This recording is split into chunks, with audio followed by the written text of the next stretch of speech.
Welcome to Coach Connects. Coach Connects is an umbrella programme for Irish cricket coaches, providing opportunities for qualified coaches and non-coaches alike to share knowledge, network, participate in training and to learn from some of the best coaches in cricket. This is our coach discussions piece, where we give coaches the platform to share their story. You'll hear from coaches, giving insights on coaching from different sporting codes that will help you in your coaching journey. Hello everyone and welcome to Coach Discussions. This week we are joined by Claire Terblanche, the new head coach of Scorchers and currently with the head coach of the women's section in Phoenix Cricket Club. So very welcome, Claire. How are you? Thanks very much, Stephen. I'm very well, thank you. And thanks for having me. Thanks for joining us today. We are very privileged. You're over here for a few months coaching in Ireland. First of all, how has it been in Ireland for your first few weeks? It's been grand actually. When we first arrived here, it was a bit cold and wet. A couple of games got rained out, but I must say the sun is starting to show its head.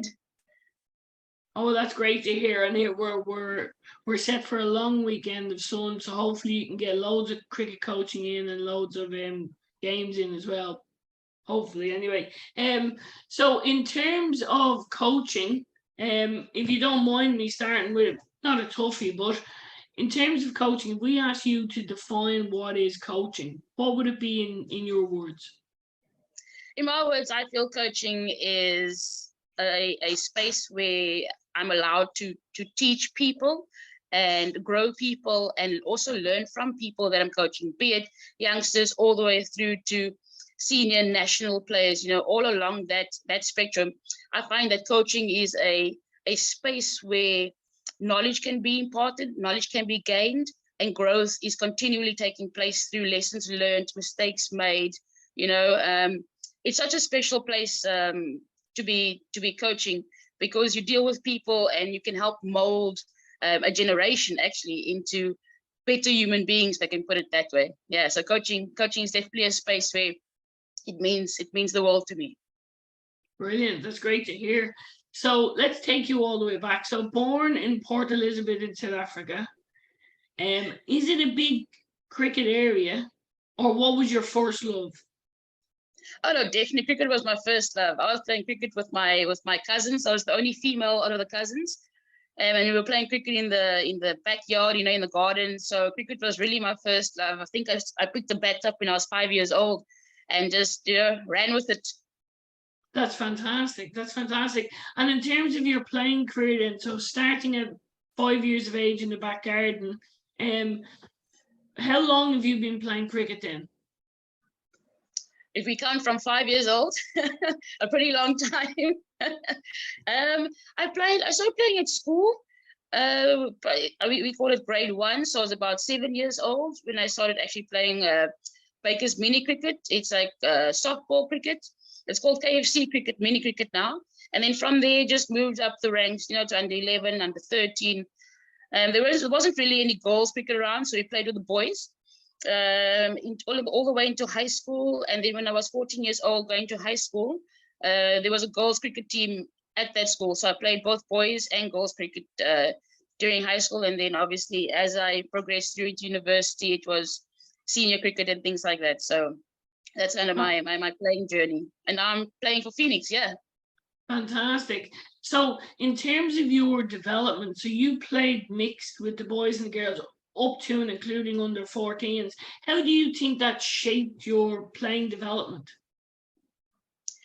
I actually had some good coaches, to be honest, because they didn't really see me as a girl in the boys team. They just coached me as a normal cricketer amongst the boys, So I think that helped a lot. I wasn't sidelined because I'm a girl and taking up a boy's space or anything like that. Treated as an equal because I could play the game. So that was, I think, the biggest thing for me, and probably why I stayed in cricket up until now, because I was being coached cricket and not being coached as a girl playing cricket. So in terms of going into high school and playing, cricket in high school level, what was the skill level like in that age group? Across Port Elizabeth in the schools during high school, the skill level was actually pretty high against the other girls teams that we played, because we actually cricket is very popular in South Africa and in Port Elizabeth, throughout the Eastern Cape, if I can put it that way. So there were enough goals and a good standard as well that we could progress in the goal space without really having to play boys cricket and getting kind of better coaching, anything like that.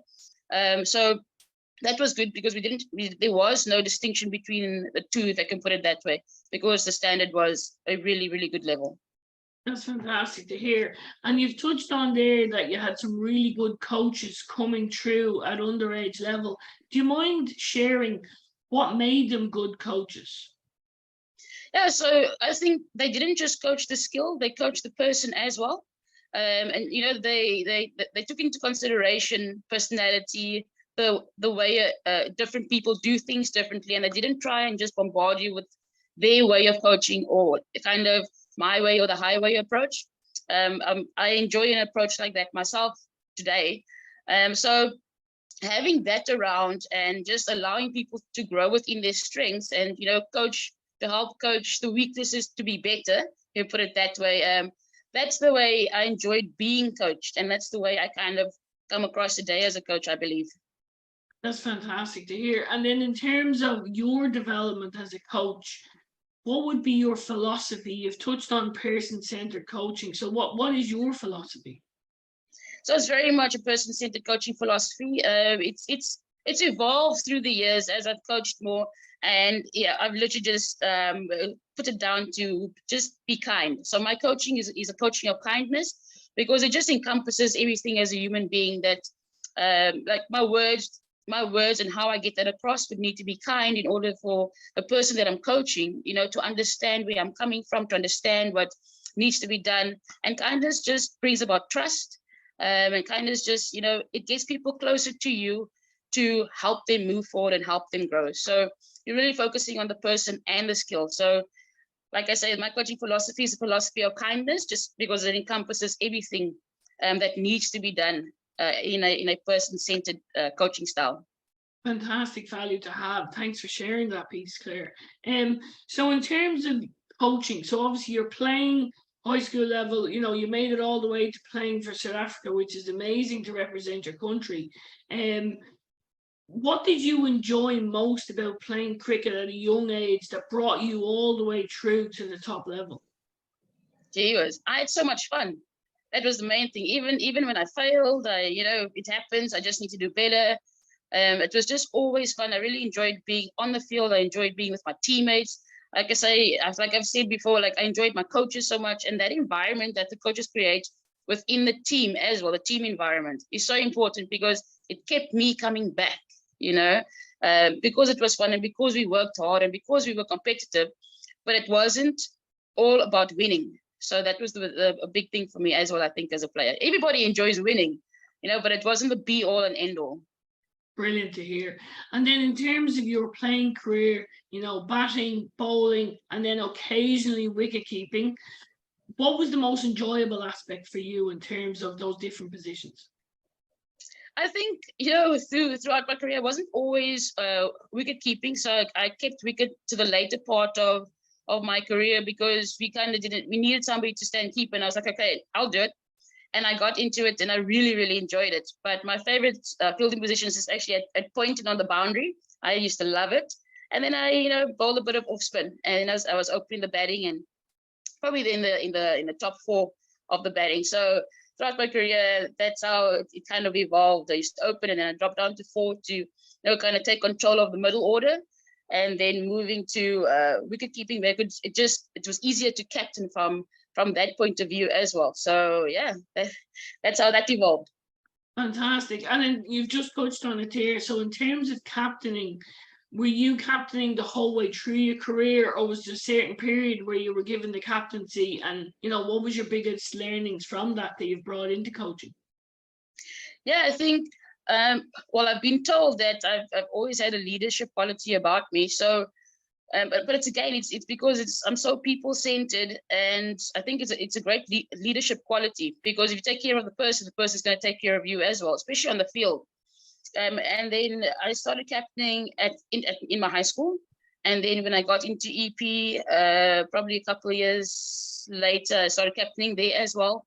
I was vice captain at Boland, and I was vice captain of the national side as well at one stage. So, like I say, it went with me throughout my career in a leadership position. That's fantastic. And in terms of learnings that would occur as a vice captain and a captain, what were the biggest learnings for you? Sorry, Steve, say again? What were the biggest learnings for you as a captain or a vice captain? Yes, is that the responsibility really falls on your shoulders, and you need to take that responsibility event by event, so like each ball is an event, each match is an event, the build up to a match, to a training session. You're the face of the team, and the team follows you. So setting a good example was a massive thing in those leadership positions. So, I think if you have good values, good morals, people tend to easily follow you. But knowing that that responsibility of people following you, like, don't abuse it, really just, again, be kind. Fantastic. That's great to hear. And in terms of, captaining, playing at such a high level, when did coaching come into your cricket career, so to speak? While I was playing, actually, my coach at the time, his name is Andre Duplessis. He got me into coaching at EP while I was still busy playing. So I did my level 2 when I was 19 years old, I think. And then from there, we just got me into the high performance coaching setup with the junior boys. And then from there, we just, carried on like that. I think a lot falls on him for my passion for coaching, because he really, to this day, is still one of my mentors that I go to for advice or look up to and things like that. So he really brought me through being my coach and getting me into coaching. And it helped my game as well, because we used to pick up things in a certain way because I was doing the coaching course, and because I was coaching. That's great to hear. And then in terms of being a captain and playing and also coaching, do you think there's a big correlation between both, and do they help each other in terms of your development? Yeah, definitely. So, being captain and being coach, it's both. Again, it's a leadership position, and if you break it down, you're leading the ship. You're leading the space that you're in, the team that you're with. So as a whole, you are the face again of. Sorry. You're the face again of the space that you are leading going forward. So being the captain and then coaching as well really went hand in hand. That's fantastic to hear. So in terms of your coaching experience, so obviously you've touched on being in the talent pathway with the boys. You've been the head coach of the Starlights and the Western Province. So in terms of, say, those two teams you've worked with, what was the biggest learning experience for you that, we've got a lot of young coaches that listen to this coach discussions piece, and they're always looking for some new information. What would you share with them about your experiences? Yeah, I think when you're coaching in different spaces, so Western Province is the provincial, and then the Starlights is, it's basically our super series. So it's the women's Super League.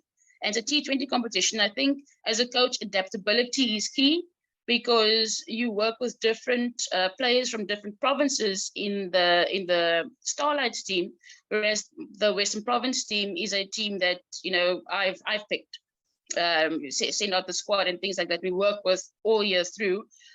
So adaptability when you're going into new spaces, new coaching spaces, is very important. But also importantly, that you take your values and morals and your coaching philosophy with you into those spaces as well. Those things that you wouldn't want to put to the side, but add to the team environment that you're in. Brilliant. So obviously you've just moved over to Ireland to work with, first of all, Phoenix Cricket Club. How would you mind sharing how that came about? Yeah, actually, it was actually over WhatsApp. A friend of mine, well, he also used to be in the coaching space in Port Elizabeth. He sent me a WhatsApp message with the advert for the position, and he said to me that I should apply. So I said, okay. So I applied and then went through the interview process, and then I landed up at getting the job at Phoenix, which is, fantastic. It's a beautiful, beautiful club with so much history attached to it. I think they're coming up now to the 50th, almost the 50th year anniversary of the women's section there. I think that's in about 2025, I think. So massive history at the club, and I'm loving it at the moment. That's great to hear. Brilliant to hear. And you're right, it is a fantastic club and a great field, great people in the club as well. Yeah. So in terms of your experiences as, coaching in South Africa and coaching in terms of Phoenix, do you see many similarities or many differences within playing cricket in those environments? As a coach, I just mentioned adaptability. I have had to adapt a little bit because the standard isn't as high, if I can put it that way, but there's so much potential. It's exciting. And the players and the people are so willing to learn and to grow and to be better and get better that they're open to advice. And this is where, as a coach and a leader, I said that we can influence people. And here's where I try to influence positively because it affects the growth of the person within the sport. So that's the main difference. But the competitiveness is here, the same as South Africa. I do like that people like to win, but they like to grow even more. So if you trust the process, the outcome will take care of itself. Fantastic. And then most recently, you've taken over the role as head coach of the Scorchers. Would you mind sharing how that came about as well? That was also, I think, laid out for me, for my future. I was actually appointed the liaison officer for the Irish women's team for the T20 World Cup in South Africa. And that was just after I got the job at Phoenix. So it was everything kind of just lined up, the universe. And then started chatting, and they said they had the coaching position open, applied and things like that. So, things just lined up quite nicely. I think maybe as it was supposed to be honest, because I'm really, really loving it here. The coaching space within the Scorchers as well is fantastic. The girls are really competitive, like I said, and also they're really looking to grow. I've got a lot of youngsters within the Scorchers setup. They can still play under 19 World Cup at the next under 19 World Cup. So if I'm trying to help any way I can to prep them as well, through the Super Series and, through training sessions and things like that, just for the greater good of Irish women's cricket as well.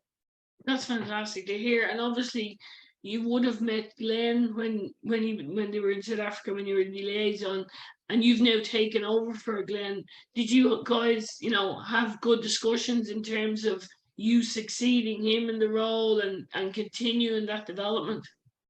Yeah, 100%. So Glenn and I, we chatted when I arrived in Ireland. We chatted. He gave me a breakdown of the players and things like that. He still comes to the sessions when he's available, to the training sessions as well. So we've got a really good working relationship together. He will say what they have done building up to just before I got here, and kind of just try to carry on with that. So everything remains, almost the same, just with a different type of approach within the coaching space. That's fantastic to hear. And then again, in terms of Super Series in South Africa and Super Series here, what is the correlation in terms of standards in your own words? Yeah, so I think, we know so that South African cricket is very popular. It's probably been around maybe a little bit longer, I don't know. But the standard is high within the Women's Super League in South Africa. But because all of our national players play in that league as well, and South Africa is quite strong at the moment within on the international stage. So that would be the biggest difference. Like I said, the competitiveness is still the same. How the players get along with each other is still the same. So yeah, I think cricket in general, standard wise, in South Africa is a bit better. But the competitiveness and that drive is in both South African and Irish Super Series setups. Fantastic. So I'd just like to touch on your experiences in terms of your coaching. So you've been the captain, you've been an assistant coach, you're now a head coach. How do the roles differ? And, would you mind sharing how you're able to put on your hat as a head coach, or maybe put on your hat as an assistant coach and then being a player as well? How do they differ? How much pressure is involved? Oh no, you definitely have to know which hat to put on at which time. It also helps when you know what is needed of you in those spaces. So as a head coach, you got to lead, you got to set things up, you got to be the example. As the assistant coach, I offer a lot of support. So head coach, what do you need? What do you need done? Is there a specific way you need it done? Okay, let's get going. And then obviously as a player, like right now, I'm the coach at Phoenix, but I'm the player on the field and I've got a captain. So I'm there for guidance and help as a senior player, but I'm not captaining the team. I take lead from my captain while on the field, you see. So for me, it's pretty easy to compartmentalize the three because I know my role within each space. Well, that's fantastic to hear. So, for me listening to you there, it's very important to sit down at the start of a season and decide, what is the individual roles, what are the responsibilities for each one. So that's fantastic that you have that in Phoenix. And I'm sure the players are going to develop really quick with you alongside them. So that's great to hear. So you've mentioned you're a level 3 coach, which is amazing. Okay. In terms of your experiences in coaching and doing coaching courses, maybe doing some CPDs, where do you learn? What was the best place you've learned, or the best person? You've touched on your mentor. Some people use YouTube, some people, follow people online or whatever. Where do you learn currently, Claire? A mixture of those actually. So do some research on YouTube. I follow Instagram pages, and then I've got a coaching mentor and then a coaching manager as well. It's similar to you. And then they would do courses and things like that just to keep updated, to keep the coaches updated on technology, on new training, training ways, things like that. But mostly I think I learn a lot through listening and speaking about cricket with colleagues and with other players. You learn because you get a different perspective every time you speak to somebody different. You'll be like, oh, I haven't thought about it this way, and then it's a new perspective and you can see it through somebody's eyes as well. So I genuinely like to learn practically through conversation and through kind of just watching people do drills or things like that. Yeah. That's fantastic to hear. So you've touched on you follow certain people online. Would you mind, just for people who watch this, is there anybody in particular you'd like to say, if you follow this person, you're going to get some good content, whether it's on Instagram, Twitter, wherever. Would you mind sharing? Yes, I do follow the Root Academy, but somebody in particular I follow is the wicket keeping coach.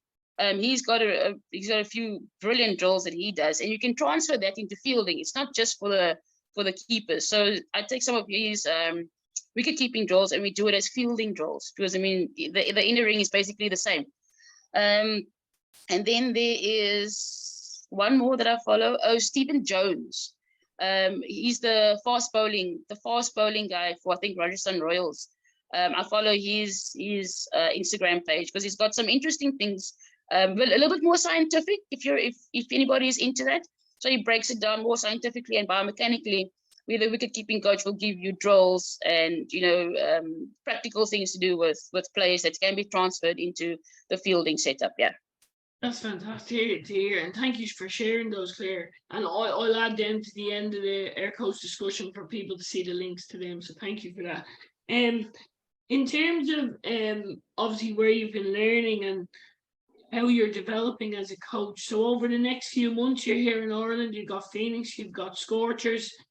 What are your personal goals for your coach development in that time? Oh, actually just to learn as much as I can, because I've never actually played in Ireland. So now I'm playing and coaching in Ireland just to see the different setup kind of, say, on the wickets. So the center wickets, if it's dry and kind of dusty in South Africa, it's going to take turn. Here in Ireland, if it looks dry and no grass on, it actually carries through. It's nice and hard. So things like that I'm picking up as a coach, just to be kind of aware when you go around to your different venues around the world. It's not just a South African wicket, if I can put it that way. I was expecting more kind of low and slow, but I've been in a couple of wickets where it comes through quite nicely, where you can play through the line as if you were playing on a hard wicket in South Africa. So that's something really interesting that I've picked up here so far.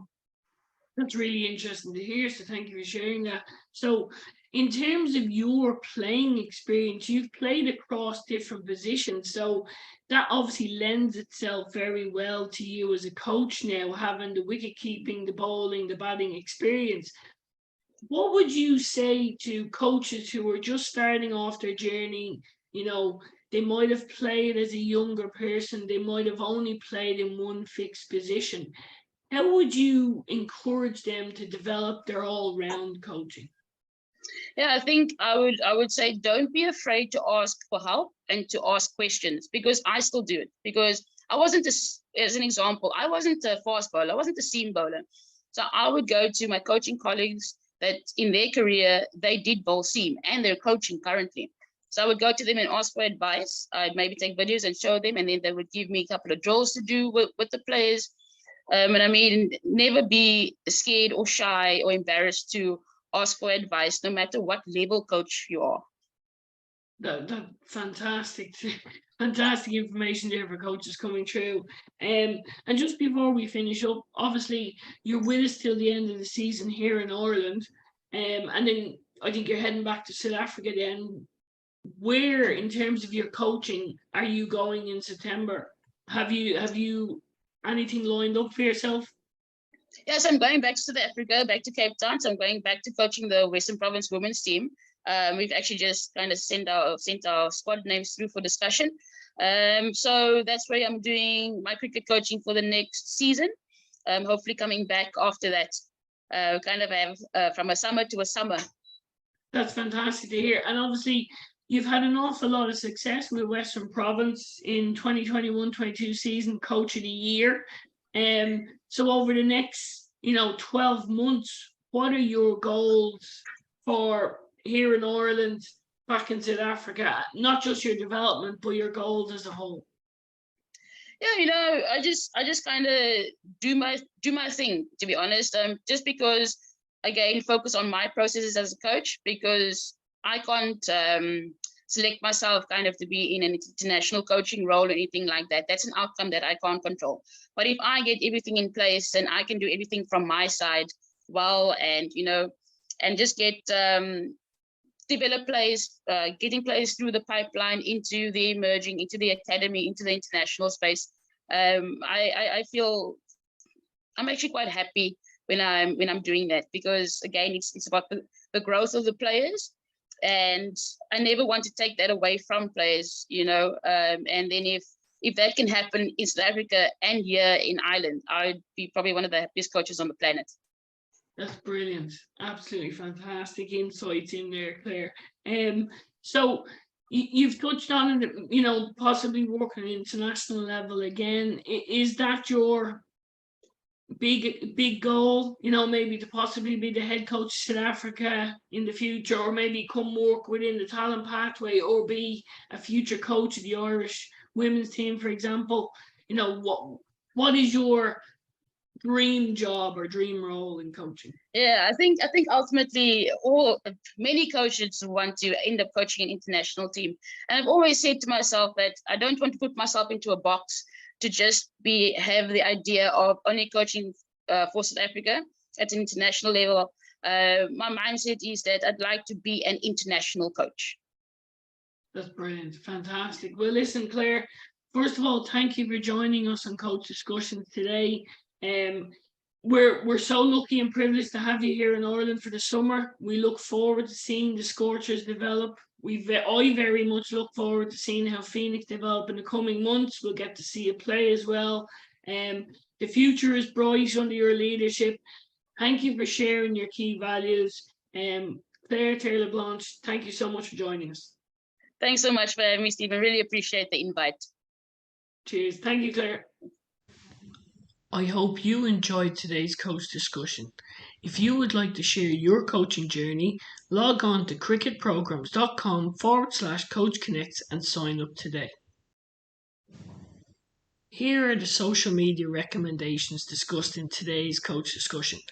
Why not check them out and add to your